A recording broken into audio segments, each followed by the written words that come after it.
নিজে আসেন। দেখবেন অন্যান্য ধর্মে নবী রাসূলরা আসে, তাই না? আল্লাহ পাক নিজে এসেছে কথা বলে না। কিন্তু আমাদের মধ্যে বলে ভগবান সৃষ্টিকর্তা যাই বলি না কেন তিনি স্বয়ং আসেন, তিনি স্বয়ং অবতরণ করেন, এর জন্য তার নাম অবতার। এর প্রমাণ দিব বাস্তব যুগে কোনো মহিষীকে নয়, আমরা প্রমাণ দিব সম্রাট আকবরকে দিয়ে। সম্রাট আকবর তার মন্ত্রীকে প্রশ্ন করলেন, মুসলমান তো, জিজ্ঞাসা করলেন যে তোমাদের মধ্যে ভগবান কেন নিজে স্বয়ং অবতরণ করেন?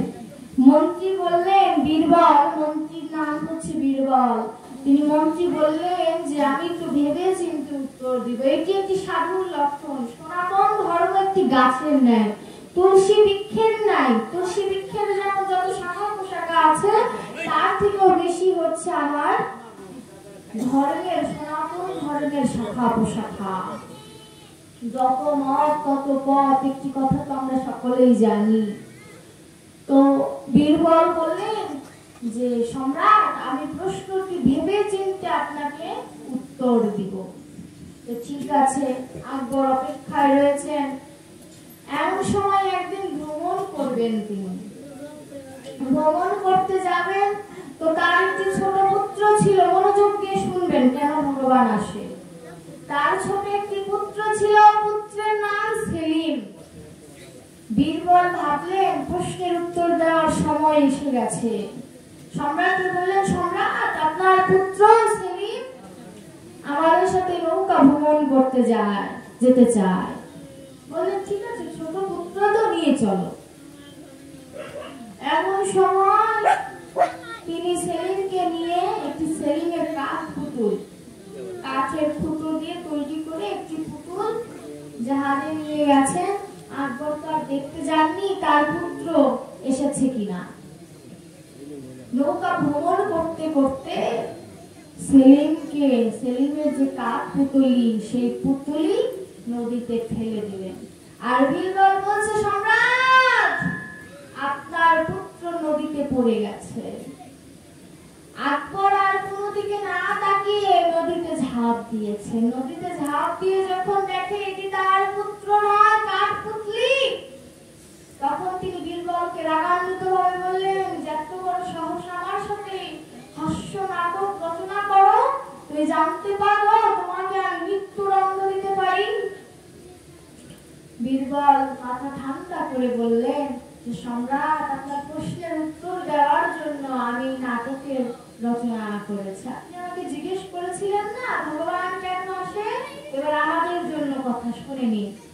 ভগবান কেন আসে? আপনার পুত্র সেলিম, আপনি যখন শুনলেন নদীতে পড়ে গেছে, আমরা এত সৈন্য সামন্ত আছি, কাউকে কেন বললেন না নদীর থেকে তোলো আমার পুত্রকে? আপনি কেন নিজে ঝাঁপ দিলেন? বলে আমার পুত্র পড়েছে, ব্যথা আমার, কষ্ট আমার, আমি ঝাঁপ দেবো না, তোমাদের বলবো নাকি? তখন বললেন, ভগবানের পুত্র আমরা সকলে, তারই কষ্ট হবে যদি আমরা ডুবে যাই মায়ার সাগরে। এর জন্য আমাদের ভগবান প্রতি যুগে আসেন। দেখেছেন আমার ধর্মটা কত সুন্দর? ভগবান স্বয়ং কেন আসেন? তার পুত্র কেন? তো সকলে ব্রহ্মর পুত্র, ব্রহ্মা না কিন্তু ব্রহ্মের পুত্র। আমরা আনন্দম ব্রহ্ম, আমরা ব্রহ্মের পুত্র, কিন্তু ব্রহ্মত্ব আমরা সকলে হারিয়ে ফেলেছি, অন্তত আমারও তো অধম হারিয়ে ফেলেছে। আকবর হাতে তালিতে বললেন, সাব্বাস, এমন উত্তর যে আমি পাবো কখনো ভাবিনি। এর জন্য ভগবান স্বয়ং আসেন আমাদেরকে রক্ষা করার জন্য। এই যে শিশুপাল বলেন, কংস বলেন, রাবণ বলেন, এরা কিন্তু সকলে ভক্ত ছিল, অভক্ত কিন্তু কেউ ছিল না। কংসের কথা বলবেন, তিনি বিষ্ণু পূজা করতেন, কিন্তু কৃষ্ণকে অবতার হিসাবে মানতেন না। এমন কোন পুণ্য ফল যদি না থাকে, রাবণ এই পৃথিবীর মধ্যে শ্রেষ্ঠ ব্রাহ্মণ, তিনি এক কথায় দুর্গার পুত্র স্বরূপ। তাকে কেন হত্যা করেছে? তার ভিতরে এই যে জ্ঞানটা যে আমি মানি না যে রাম ভগবান, এটিও একটি কারণ। আরেকটি কারণ যে এই লঙ্কা পুরীতে যদি ভগবানের লঙ্কাপুরী উদ্ধার হবে না। এর জন্য তিনি রাবণকে হত্যা করেছে উদ্ধার করার জন্য। প্রতি যুগে ভগবান যাদেরকে হত্যা করেছে প্রত্যেককে উদ্ধার করার জন্য। ভগবান এতটা করুণাময় যে পাপীকে উদ্ধার করার জন্য নিজ হাতে হত্যা করে। দেখবেন একটি ভক্তের কাছে ভগবান ভক্তের কাছে যায় না, ভক্ত ভগবানের কাছে ছোটে। আর যে পাপী রাবণ কি রামের কাছে গিয়েছে না রাম রাবণের কাছে গিয়েছে? তাহলে ভাগ্যবান কে? রাবণ, কারণ ভগবান তার কাছে গিয়েছে। শিশুপালের কৃষ্ণের কাছে এসেছে না শ্রীকৃষ্ণ শিশুপালের কাছে গিয়েছে? ভগবান অভক্তের কাছে কেন গিয়েছে? যে নয়ন যদি থাকে দেখে নাও, আমি তো ভক্তের হই, কিন্তু কোন অভক্ত যদি একটিবার কোন ভক্ত দর্শন করে, কোন কৃষ্ণ ভক্ত মায়ের গর্ভে জন্মগ্রহণ করে, আমি তাকে সাধু সাধু বলে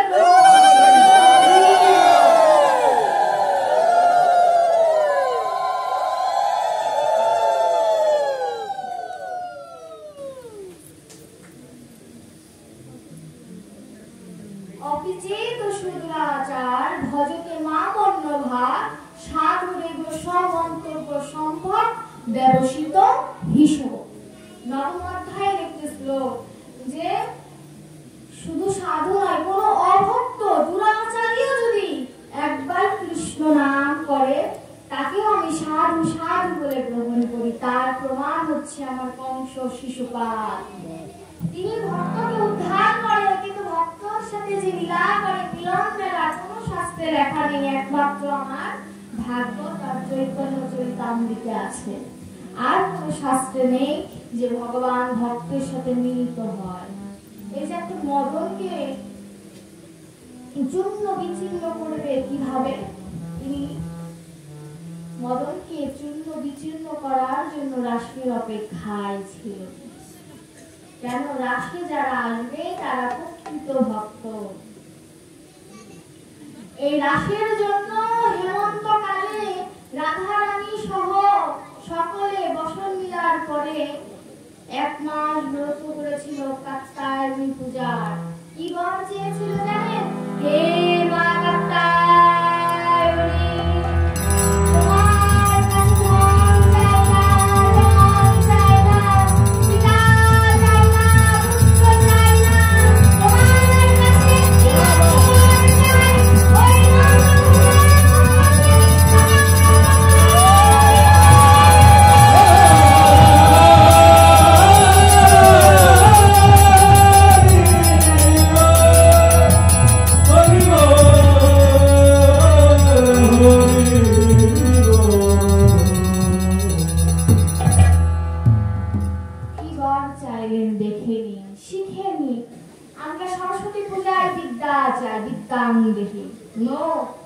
শাস্ত্রে বললেন না, বিদ্যা চেয়েও না। একটি ইংরেজিতে প্রবাদ বাক্য আছে, man is creature of circumstances. মানুষ অভ্যাসের দাস। অভ্যাস করো। তুমি যদি 10 দিন গীতা পড়ো, 11 দিনের দিন তোমার যে অভ্যাস হয়েছে সেই অভ্যাস তোমাকে জানান দেবে এই সময় তোমার গীতা পড়তে হবে। তুমি অভ্যাসের দাস করছো না, অভ্যাসের দাসত্ব করছো তুমি, অভ্যাস কিন্তু তোমার দাসত্ব করছে না। সুতরাং সরস্বতী মায়ের যখন পূজা হবে, সরস্বতী মায়ের কাছে চাইতে হবে কি বর? হে মা, আমি অধম, হরি কথা শ্রবণ করার মতো কর্ম আমার হয়নি মা। তুমি যদি আমায় কৃপা করে হরি ভক্তি দান করো, কণ্ঠে যদি কৃষ্ণ নাম নেওয়ার মতো যোগ্যতা তৈরি করে দাও, তবে আমি ধন্য হব। লক্ষ্মী দেবীর কাছে কি চাইতে হবে? হে মা, আমি ঐশ্বর্য চাই না, আমি একটি মাত্র ধন চাই, আমি যেন কৃষ্ণ ধনে ধনী হতে পারি। দুর্গা মায়ের কাছে কি চাইতে হবে?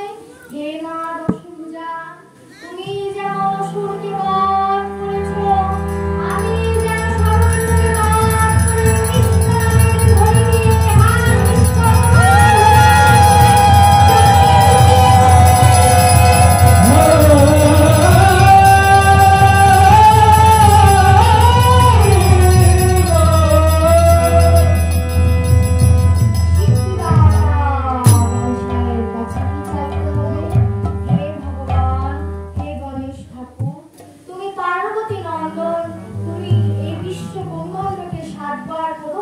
না করে পিতামাতাকে প্রদক্ষিণ করেছিলে, আমি যেন তোমার মতো পিতামাতাকে সম্মান করতে পারি।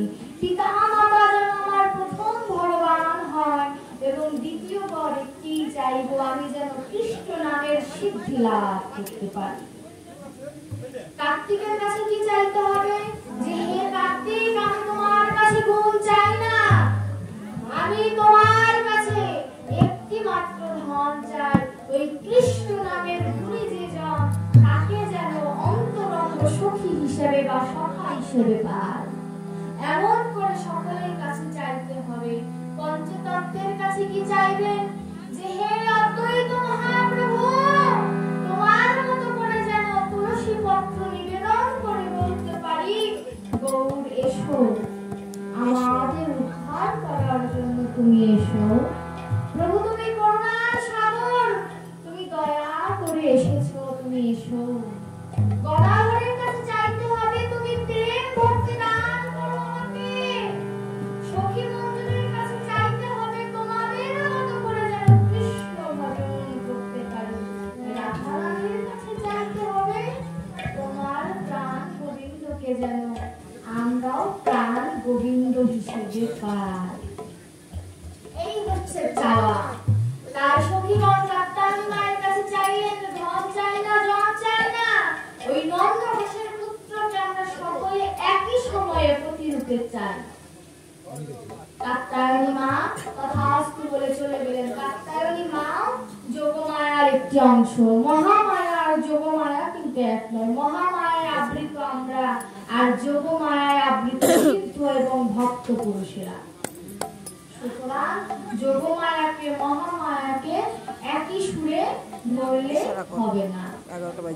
এবার ভগবান শ্রীকৃষ্ণ ঘুমিয়েছিলেন, তার গোবাক্ষ খুলে গেলেন। আমি কিছুক্ষণের মধ্যে শেষ দিয়ে দেবো। ভগবান শ্রীকৃষ্ণ ঘুমিয়েছিলেন, গোবাক্ষ খুলে গেল। পূর্ণিমার আলো তার নয়ন পদ্মে ধরল এবং প্রাণ গোবিন্দ চন্দ্রশালিকার করে বাঁশির সুরের মূর্ছনা সখীদের যাচ্ছে।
আমার রতন আঙ্কেলের জন্য সকলে আশীর্বাদ করবেন। তিনি আমাকে আশীর্বাদ করলেন 500 টাকা দিয়ে। যে বাসনা আমাকে এই আশীর্বাদ করেছে তার মনোবাসনা যেন পূর্ণ হয়। হরে কৃষ্ণ।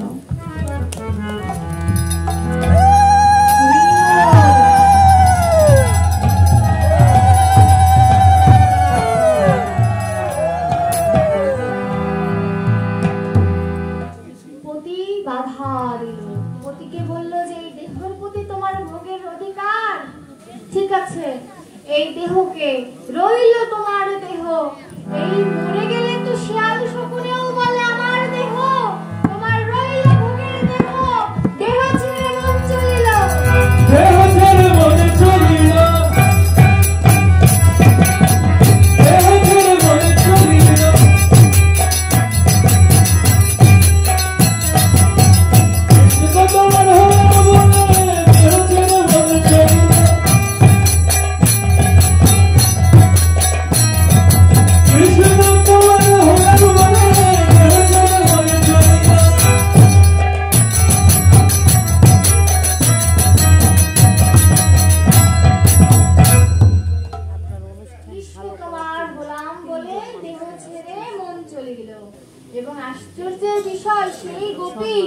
প্রথমে কৃষ্ণের চরণ পেয়েছে, এবার রাধারানীর অবস্থা কেমন হলো জানেন? রাধারানী ভাব সাজসজ্জাটা কেমন হয়েছে?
Mother